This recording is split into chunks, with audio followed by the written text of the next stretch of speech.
What's up, Billy? It's time for another game theory. Hello, Internet! Welcome to Game Theory and page 20 of our final FNAF timeline. I like that he's actually Last time we covered William Afton's rise as a serial killer, how the loss of his young son in 1983 caused him to make one fateful promise that would ultimately serve as his driving force for decades. I will put you back together. Fueled by grief and obsession, Afton would lose himself in work and drinks. One night in a fit of rage, he lashes out against Henry's young daughter, Charlie, his first murder. This moment becomes the first domino to fall in a long sequence of events that ultimately destroys William's life and the lives of those around him. That one murder gives Afton a taste for blood, resulting in the deaths of 10 more children across 2 different pizzerias. Those children go on to possess animatronics, giving Afton his first exposure to Remnant and the potential solution for bringing his son back to life. The need to learn more about this miraculous power leads him to produce the Funtime animatronics, as well as their capture devices. Robots designed to bring kids to him for experimentation and collection of more Remnant. Except there was one thing that he didn't account for: his daughter's curiosity. He made the robots too appealing, and it would cost him Elizabeth's life. Now with 2 children to put back together, Afton was more desperate and crazed than ever, returning to defunct pizzerias to steal the possessed metal still living inside their walls. What he didn't account for, though, were the ghosts, forcing him to pay for the sins of his past. When last we left him, William was spring-locked, bleeding to death behind a secret wall. Gone, but certainly not forgotten,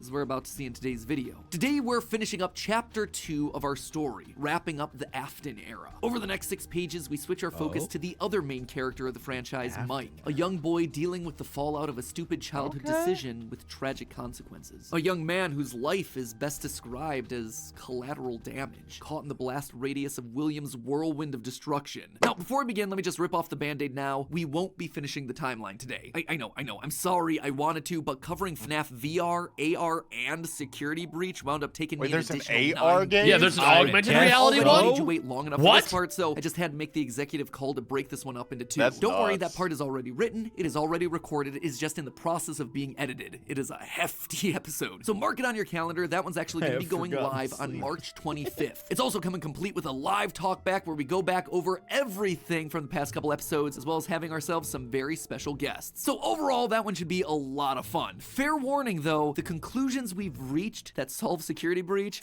they are controversial. I feel good about them. Like, I think that we've locked in on a lot of the answers here, but they're gonna raise a lot of discussion. Let's just say that you're either gonna love that episode or hate it. I don't really think there's gonna be much in between on that one. Anyway, without any further ado, let's cover a chunk of the timeline that's a lot less controversial. Let's meet Mike.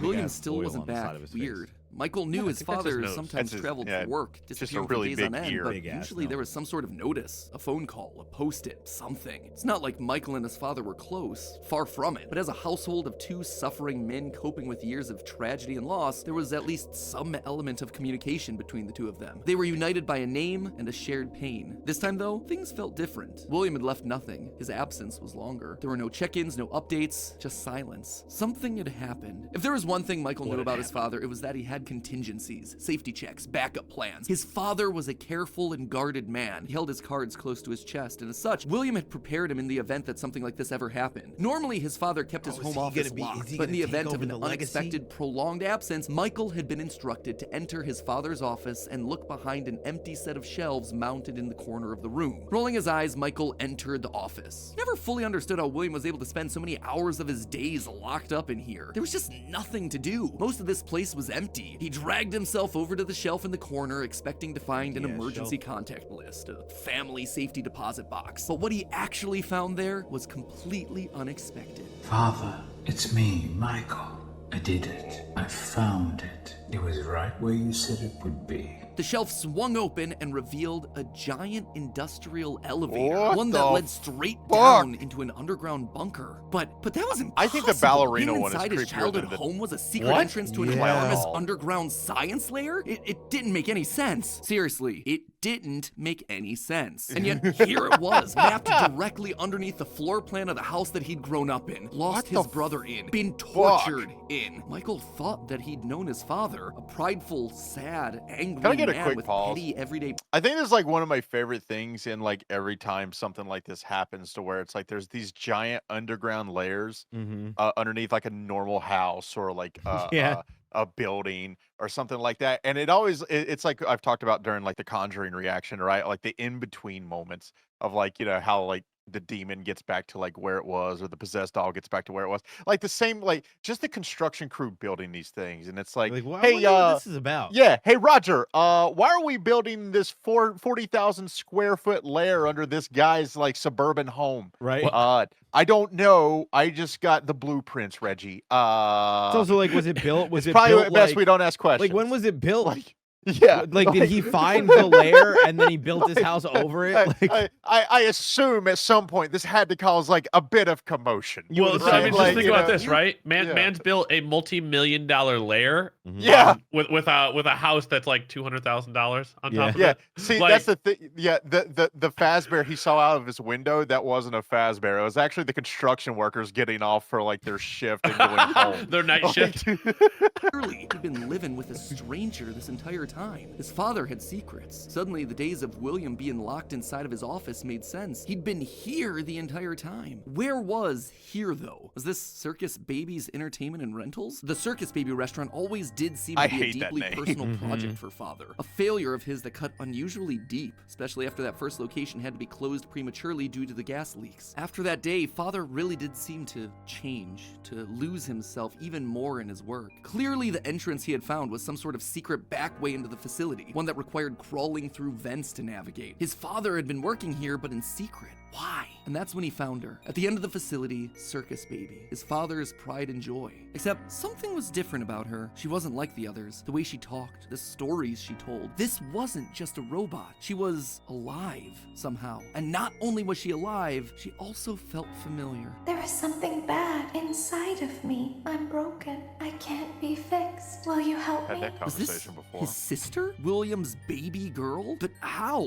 Why? What was this place? He dug around some old files and found blueprints outlining the features of these animatronics. Storage containers, voice mimicking, parental tracking. And was that a child in Freddy's stomach? Was his father collecting That is and insane. experimenting on kids? Were all the Yeah, can rumors you that he heard imagine throughout his figuring this past shit out actually about your true? dad? That the animatronics came to life at night? That there were murders done in all the pizzerias? That his father had somehow been the prime suspect in all of it? Suddenly, Michael's mind flashed back to his persistent nightmares throughout his childhood. Had he been experimented on too? Tears stung in his eyes as anger, fear, and confusion filled his body. His father's secrets were pouring out. William wasn't just a lame, overworked father. He was a monster, toying with life itself. Suddenly, everything clicked. He frantically looked around the room, blinking human heads on poles staring back at him. Green eyes, no. his sister. Hell Blue eyes, no. his brother. Closed eyes, his mom. All just staring expectantly. These were meant to be human. William was working down here trying to make believable humans, literally rebuilding the family that they had both lost. The small little girl robots with their British accents roaming the hallways of this underground facility suddenly took on a whole new context. oh god. Oh, hell no. Were those meant to be his sister? A replacement for her? A clone? Was William building clones of his sister? They seemed to know him, so after all, creepy. to react to his presence. They were all there. They didn't recognize me at first, but then they thought I was you. He always did have a bit of a resemblance to his father. Michael's mind reeled as the reality of his world crumbled to dust. No, he had to get them out of there. If this really was his sister, heck, if any of these things were human, souls, whatever remnant of the humans that they once were, they needed to be rescued. They always put us back inside. There's nowhere for us to hide here. Led by the voice of Circus Baby, he marched through the now empty halls of the Funtime Auditorium. He would lead them. He would protect them. And finally, he would be able to forgive himself for the killing of his brother so many years. You are in the scooping room now. I'm going to scoop God, you. what the You're fuck only does yours that? for a moment. What does that mean? Scooper? They're gonna scoop What's his the brain scooper? out. Extraction arm? Michael had seen that one in the pile of blueprints. Something about heat rendering the magical silver metal inside useless. In reality, prior to getting himself spring-locked and put behind the wall, William's methods had become increasingly sophisticated. With a mechanized arm that could infuse new bodies with a soul, William could finally give and take away life. The only thing he needed were the bodies. But William wasn't the only one looking for bodies, as Michael was about to learn. But if we looked like you. What the fuck is Then we that? could hide. Look at in the background. I If we know. looked like you, then we would have somewhere to go. Michael was going to be the hero to help these animatronics, all right. He was going to help the haunted tubes and wires of these animatronics escape, just not in the way that he anticipated. His sister had lied to him. Another game of pretend. The scooper plowed forward, digging its extraction arm into his body. As he heard his bones ripping through his flesh, Michael blacked out. But something is wrong with me.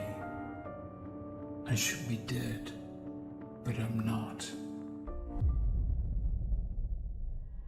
For the next several months, Michael's life was not his This is own. a child's He was forced to game! comply with Yeah. a tangle of wires Well, and spirits yeah, that lived apparently not. inside of him. His body felt like an overfilled balloon begging to burst as day by day, week by week, his flesh began to sag and discolor. He was a walking, talking, rotting corpse, with water. alive, but wishing he wasn't. He was a puppet, a walking shell. And while he did his best to conceal his fate, there was only so much a man filled with robot spaghetti could do. The entity in his innards would eventually leave, but by that point, the damage had been done. His decaying flesh stank, turning him into a literal purple guy. But still, even with no bones, even with rotting purple flesh and begging to die, Michael continued to live. That silvery metal remnant injected by the scooper meant that he couldn't die. His anger also refused to die. What he had seen down there in his sister's location had rocked him to his core. His father had killed and captured dozens. His experiments had killed his sister and then tortured him throughout all his childhood. He was actively trying to build human replicants. He didn't know where his father was, but Michael knew that he was out there somewhere. I've been living in shadows. There is only one thing man. left for me to do now. I'm going to come I just can't find believe you. how Michael intense had to correct for the this sins of shit his is. father. He had to make Yeah. things right. Michael would burn Fazbear And it's Entertainment to the incredibly ground. I mean, dense. what else could you do when your skin was permanently purple? Michael's strategy was simple. He would apply for night security guard positions at the old defunct pizzeria locations. That way, no one ever had to see him or smell him during his shift. And all these old, shuttered locations did need guards. Teenage vandals and squatters were always looking to get inside these abandoned buildings, and yet no one ever really wanted to work an overnight graveyard shift unless they were practically out of options. Enter Mike. One by one, he would take on the job of security guard, changing his name each time to ensure that no one was able to follow his paper trail. Once inside, he could tamper with the animatronics and figure out how they worked, writing about his experiences in his security logbook. While there, he would listen to the old tapes where upper management awkwardly welcomed new recruits to their summer jobs, even though he was working there nowhere near the summer months. He heard the gory details of his father's franchise from the outsiders looking in, confused and afraid about what was happening in the walls around them. Sometimes he would see his brother in the form of the Golden Freddy suit. It's me appearing on the walls around him. Except now, there was something else there. He was no longer alone. Another angrier presence was also in the suit, as if two spirits were forced to share the same body. And Golden Freddy would attack him now. It was aggressive. Its vengeance wanted to lash out at anyone you with killed an me, outfit. motherfucker. Anyone You who think I wore a forgot? security guard outfit. Over time, Mike worked his way through the old restaurants, the original pizzeria, the bigger, better Freddy Fazbear's. He spent weeks there looking for clues as to his father's whereabouts, and each time at the end of his week shift, he would then set the location on fire. Remnant can't survive high temperatures after all. So burning away whatever spirit-laden animatronics that still existed inside seemed like a winning strategy. All this revisiting of his past, though, was causing the nightmares to begin again. Hallucinations that brought him back to his childhood. The guilt around killing his brother. His dreams were oddly mixed with It's the shrill weird how phone calls of the similar security this is to the guards. movie, but also so it would all different. be worth it in the end. Right. The goal was to eventually stumble across the one location, the one job that would finally reunite him with his father. shit. Little So I did can Mike know cut him. that day would come sooner than he expected. 2023, an advertisement came across Mike's TV. Fazbear Frights, a new horror attraction inspired by the awful crimes that occurred around Freddy Fazbear's Pizza so many years ago. It made Mike sick. People looking to make a quick buck off the tragedy. Yeah, I was like, off they're his using own that? That's family. insane. This wasn't a joke or entertainment. Regardless, he had to be a part of it. If this team Can't was say it's combing through his surprising. family's history, they might stumble across something that could be useful. And if his father was truly still alive as he suspected, there would be no way that he wouldn't show up here. Maybe finally this could be the final chapter in his family's marathon of tragedy. Mike applied for the job and was immediately handed the keys. Years of doing this had taught him that security guards rarely receive thorough security checks. They also liked how Looks creepy Mike human. looked. They thought it was a costume, on theme for the job. What little they knew. Hey, glad you came back for another night.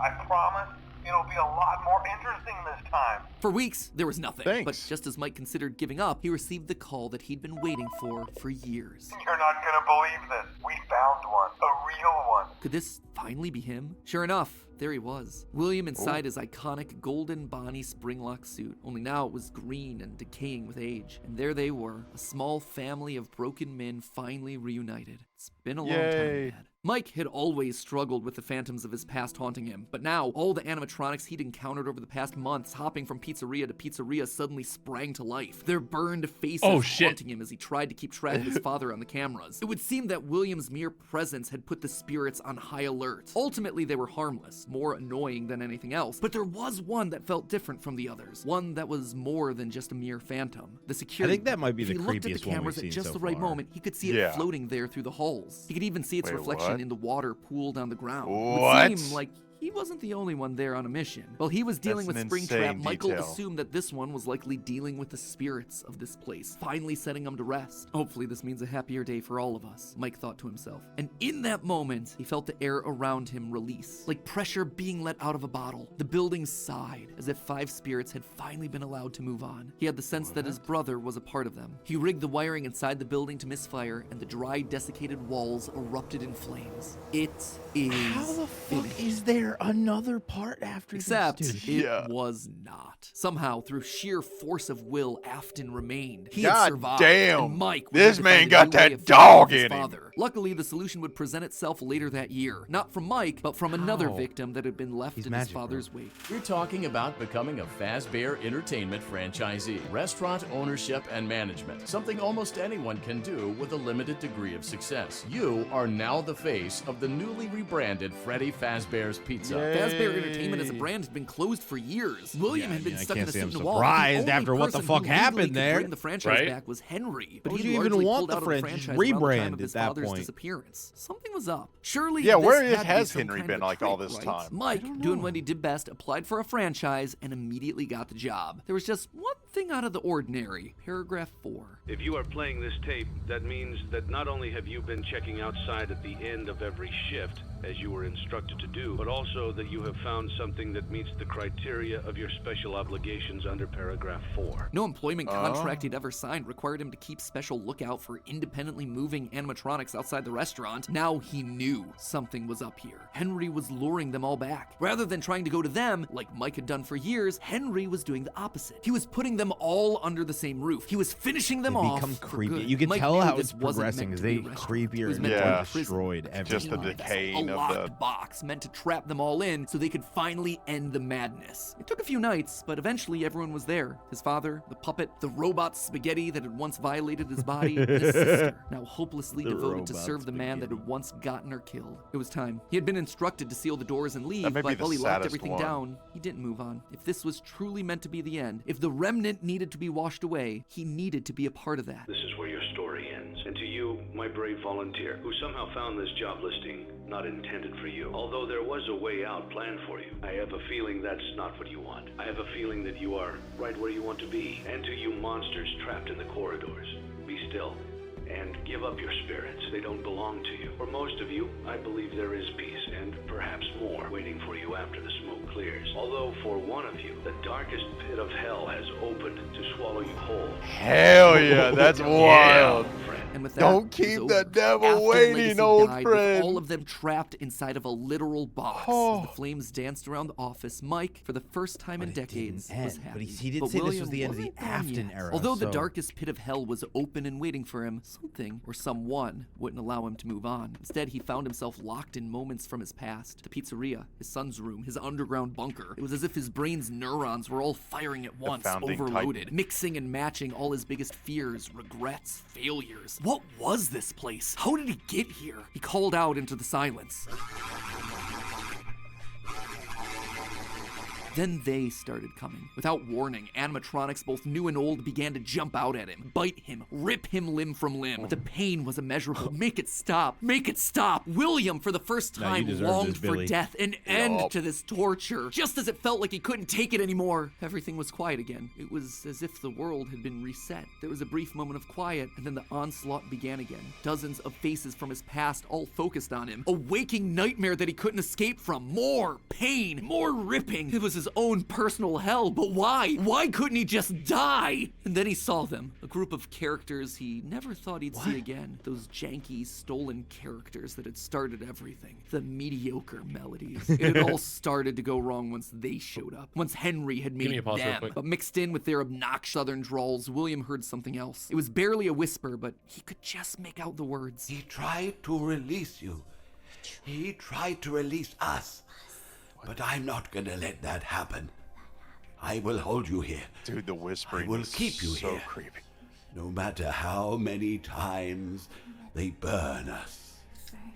That voice. He knew that voice, but from where? It was in his head. Oh, God.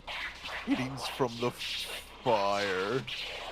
The one he shouldn't have killed. William thought back. He'd done a lot of awful things. Yeah, but no there was shit. always Yeah. one that stood out. Not Charlie, his Henry's drunken little act of girl. revenge. Not Susie, his first true murder. No. Instead, it was the one that he had lost control with. The one that he had broken beyond repair for no good reason other than because he could. The one that he'd stuffed inside the golden bear that his partner used to wear. Cassidy. They were back, and now they were trying to punish him, to make him suffer like he'd made them suffer. It was almost like William and Cassidy's souls had been locked together, fused by a collective rage and spite, each refusing to move on. But while Cassidy was so focused on taking revenge, they actually did the one thing that would be the downfall for so many others. They kept William alive. Even though fire should have destroyed the remnant that was coursing through his being, Cassidy kept William breathing, paving the way for his escape. William's will was so strong, his soul so powerful that he managed to put a part of himself inside the circuitry that housed the spring-locked suit. And there, his consciousness lay, inside a single circuit board, waiting for someone to find him and This set is him like free. some A person cyberpunk that shit, no bro. one would suspect. Okay, so a bit of a shorter chunk, but an important one as we shift perspectives to Mike and tell his side of the story. And with FNAF VR, AR, and Security Breach having so much to explain, I didn't want to rush through things by trying to cram it all in here. Don't worry, I know you've all been patient. The final video is happening on March 25th. That is locked, it is getting ready to go. Trust me, I want this thing to be over and done with as much as you. I am not just stretching it out for the views. But before we wrap up for the day, I did want to talk about the big Orville elephant in the room, Mike's quest for revenge. You might have noticed that I was vague about the dates, and there's a good reason for that. I don't know him. There is no good way for me to make them fit in. Here's what That's I fair, do bro. know. We know with a high amount of certainty that Michael Afton is the character that we play as up until Ultimate Custom Night. Mike Schmidt and Fritz Smith, the security guards for FNAF 1 and FNAF 2 respectively, get fired for, quote, tampering with the animatronics and odor. So weird connection between the two of them, right? But now, look at the phantom animatronics that are haunting us in FNAF 3. They use models from both FNAF 1 and FNAF 2, meaning whoever is sitting in that security guard chair, Fazbear Frights, they have to have seen both locations and their animatronics. And that's not all. Their designs are burnt. It's a weird detail in the game, and it's something that the character encyclopedia repeatedly calls attention to. The burned texture for these phantom animatronics. Why is that so unusual though? Fazbear Frights is the first time in the franchise that we hear about anything burning down. From that point on in the story, it's like the characters turn pyro and are suddenly setting fires left and right. But for the first 3 games, nothing ever catches fire. The animatronics are just moved or repurposed in some way. So when did they burn? And why would our security guards see them as being burned? Someone has to have been going location to location, setting these places on fire, purging the sins of the past. We know we're definitely playing as Mike and sister location in FNAF 6 based on the in-game dialogue. And in FNAF 4, there's an Easter egg where we can hear the phone call from night 1 of FNAF 1, meaning that whoever's in that bedroom has heard the recording as a security guard. We also know that Mike has seen the nightmare animatronics based on his drawings in the security logbook. So overall, there is solid evidence that connects all of FNAF's 1 through 6. You'll also notice how the character encyclopedia doesn't have a page for Mike Afton. This thing has a page for Chocolate Bunny Bonnie, but not Michael. Some tells me they don't want us to confirm how many games he's been in, because that would confirm too much of the theory. In short, this gives us an incredibly compelling and complete narrative. Mike as our protagonist, and William, his father, as our antagonist. Mike accidentally kills his brother in Fredbear's mouth, which begins our story and sets William down his pathway of destruction. Mike is then haunted by the guilt of his past and is looking to make things right across the rest of the games. In sister location, he learns what his father's been up to and realizes what he has to do to correct it. After failing to finish the job in FNAF 3, he ultimately helps Henry end it all in FNAF 6. It is great. It is a clean narrative. There is just one problem: timing. Mike's quest can't really start until he's been down to sister location, seen baby, and gotten himself scooped. That's when he finds out about Afton's secret life. It's also when he's gonna start to smell, because, you know, he's a walking, talking, rotting corpse. And we know that he's not going down into the bunker until the Funtime animatronics have been made, Freddy's has been closed, and Afton is out of the picture. That all should be happening post-1993, after William is sealed behind a wall. But that then presents us with a few problems. Afton has already dismantled the original animatronics as we see in the FNAF 3 minigames. How are those things getting burned if they're already deconstructed? But more importantly, we see FNAF 2 paychecks with the date 1987. That is way earlier than I think it should be. To be fair, Fritz Smith's pink slip on night 7 doesn't have a date, but it's a bit weird to say that the first few nights are in 1987, and then employee number 3 is hired on years after the restaurant closes. Anyway, just wanted to call that out because I don't have a solid answer for it, and I'd love to see your comments down below. And with that, my friends, this chapter comes to a close. We'll see you on March 25th so there for are the some grand finale as we cover the final three games of the franchise and the controversial answers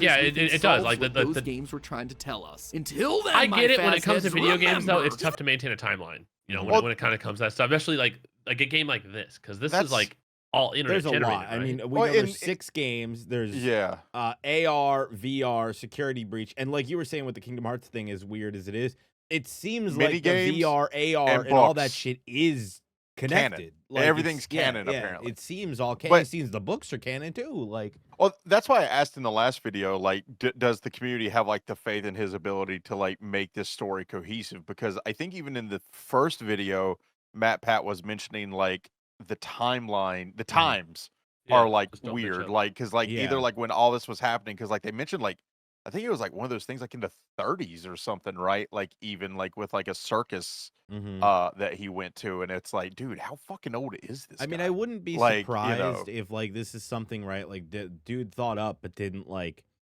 think that far ahead and didn't expect it to blow up in the way it is. Well, yeah, he didn't expect to become like a multi-millionaire so like, quickly. I might be wrong. And this I might be like, completely wrong. He might have had this shit planned literally from the start. But it's true. You know, who knows? I don't know. If you know, let us know. And the controversial answers we think solves what those games were trying to tell us. Until then, my Faz heads, remember, even though Afton kinda succeeded in being brought back to life, gotta admit, he's still looking a little bit on the dry, dehydrated side. I suppose 3 fires and being dead for a decade will tend to do that to ya. Fortunately, thanks to today's sponsor, Air Up, I think we can help him out with the hydration thing, not the whole burning alive I don't know thing. why You that guys know that I from hate the fucking drinking Freddy's plain character water. It's was just ridiculous. boring. And that then led me to constantly. I one free to enjoy, but I'm sure the others will do the trick. I will never understand why any advertisers would ever want their ads to be at the end of videos. I've had those requests before, and it's never made sense. Like, most people I guess they think outros. They're like, yo, it's Matt Pat. He's gonna have like a 10 million view video on this, so fuck it's it, like, who cares? yeah, right. Just for perspective, because I just looked it up because I was getting curious. And this says as of 2023, so this probably isn't including 2023. And I'm guessing after the movie and everything, which is like Blumhouse's most popular movie of all time now. The games have sold 33.5 million copies. Holy shit! That is across the board. That's nuts. Across the board. But you got to think if there's like if there's 6 core games, though, like even then like, that's still like 5 million a game a piece. Yeah, like you know, and I'm sure the first few probably sold way more than the rest, but still, like, that's nutty. I didn't realize it was that big. And that's not counting. That says as of 2023. So I mean, that is probably not counting. I'm guessing after the movie. And everything they like definitely that, got a spike. It probably got a bump for like sure. Yeah. So. I mean, the movie is what got us to check out the trailer, which then got us to check out the movie, which then, you know, Sione went and got fucking VR and started playing it. You know what I mean? Like, which is scary as shit, by the way. Oh, I'm sure. All right. That was horrifying. All right. I don't ever go watch his video. Yeah, we'll link that to this video probably. I'm so in the other ones. I'm so traumatized. I have so much trauma from just playing that game in VR. Dude, like, VR horror games sound like a lot of fun. God, I'm telling you, now imagine VR horror games while we're shooting you with Nerf guns. Yes. Check it out. Check out the game channel. Responses.